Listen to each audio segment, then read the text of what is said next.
how does a single company help creators generate over $200 million in actual revenue? I mean, really, think about that. They've cracked a code, a data-driven formula, to figure out which influencers can actually build a real business, and which ones, well, just can't. So, how do they do it? Let's break it down. $200 million. Just let that number sink in for a second. This isn't some fuzzy valuation or projected earnings. Nope. This is the real hard cash that Shan Hanif's company, GenFlow, has generated with creators. And look, they're not playing in the minor leagues here. We are talking about absolute titans of the industry. GenFlow is the engine behind some of the biggest names you know. Logan Paul, KSI, Iman Gadzhi. They understand how to play the game at the highest possible level. But here's the fundamental problem that Shan Hanif saw. He says that pretty much everyone wants an audience. But, and I'm quoting here, most people that do get it have no real plan. You know, they get stuck on this hamster wheel just chasing the next viral hit without any real strategy for what comes next. So that's the big question, right? How does GenFlow cut through all that noise? How do they spot those rare creators whose followers are actually ready to buy something? Well, it turns out they've built an entire system to do just that. To really get the answer, you have to look at the guy who cracked this code. And his background? It is not what you would expect at all. He wasn't some flashy creator or marketing guru. He was a qualified accountant. Yeah, an accountant.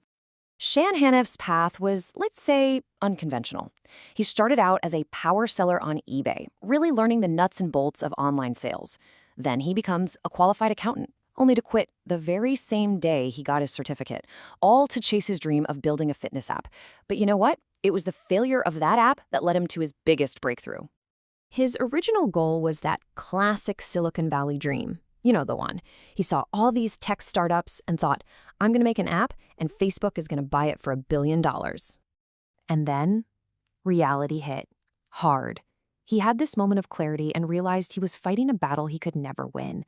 As one guy, he just couldn't go up against the thousands of developers at a place like Facebook. It was, as he put it, the wrong battle. He had to pivot. And that pivot led him to the one core idea his entire business is built on.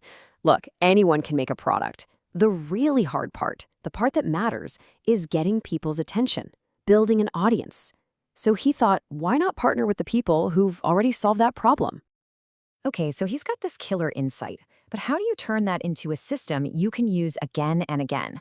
Well, that's where the mega creator formula comes in. It's their secret sauce, a powerful way to analyze an audience and turn followers into a fortune. GenFlow has this proprietary 4-step process. First, they pull in a ton of data from multiple APIs. We're talking way, way beyond what a tool like Social Blade can do. Then they dig into the demographics, map out what the audience is actually interested in, and finally, they look at the creator's recent output and growth. It's all about what's happening right now. But out of all that complex data, 2 numbers are more important than anything else. Hanif calls them the golden ratios. For an audience to be really monetizable, they're looking for at least 70% of the followers to be the same gender as the creator, and 50% to be from the same location. Why? It's simple, really.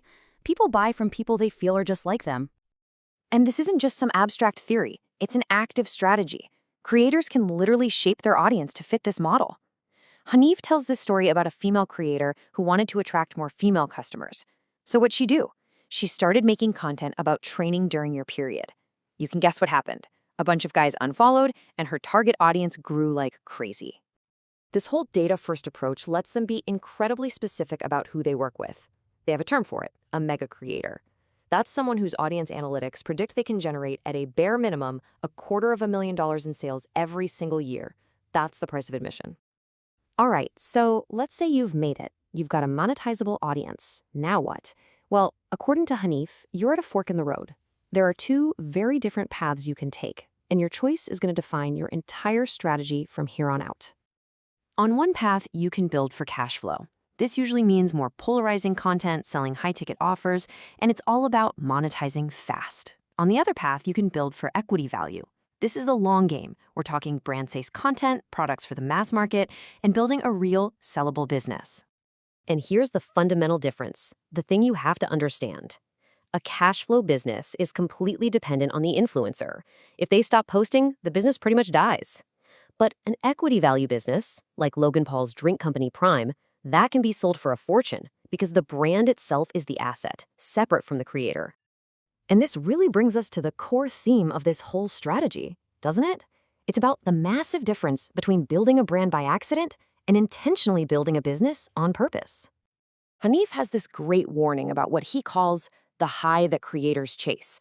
You know, that incredible rush you get from a video that goes viral. He says that becomes a trap. Creators just keep trying to repeat that one hit, thinking that's the path to success, when really it's just a dead end without a bigger plan. And that leads to the ultimate question, the one every creator has to be brutally honest about. You have to know your end game. What are you actually trying to build here? Is it a long-term sustainable business, or is it something else? Because knowing that answer dictates every single thing you do. So as we wrap this up, I want to leave you with this one thought.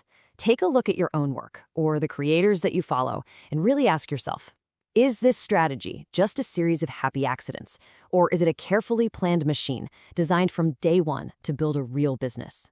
The answer to that question tells you everything you need to know.